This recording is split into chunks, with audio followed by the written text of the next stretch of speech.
Sveiki bičiuliai, su jumis Dinos treniruotė ir šiandieną aš norėčiau pašnekėti su jumis apie atsispaudimus. Kitaip sakant, net apie atsispaudimo metu atsirandantį skausmą pečių juostoje.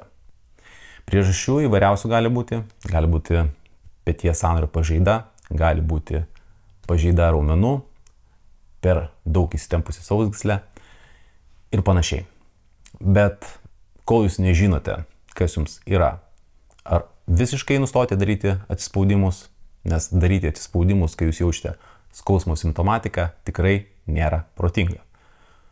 Jūs tiesiog turite pasirinkti tokią atsispaudimo variaciją, kuri jums nekeltų diskomforto arba skausmų simptomatikos. Ir tam mes turime 3 atsispaudimo variantus.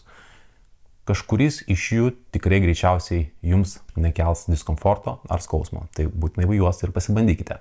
Pirmas pratimas. Pasirinkite TRX diržus arba žiedus. Žiedai daug geriau. Pasirinkite tinkamą atstumą ir lėtu tempu darykite atsispaudimus.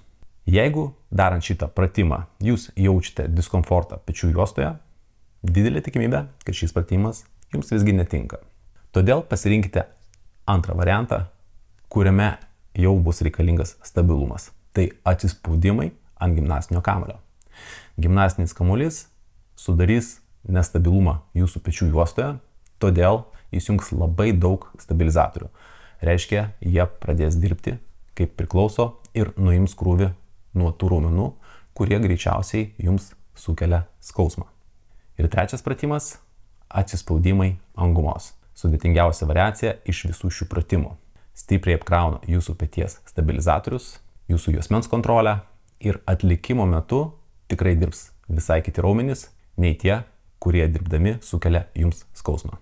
Būtinai pasibandykite ir tikiu, kad vienas iš šių pratimų variantų jums tikrai tiks. Jeigu jums patiko šitas video, jums tikrai daug nekainuoja paspausti patinka. Jeigu jūs turite draugų ar pažįstamų, kuriems greičiausiai šitas video pagelbėtų ir būtų įdomus, būtinai pasidalinkite. Tai šiandien tiek, būtinai sportuokite protingai ir saugiai. Geros jums treniruotės ir iki greito.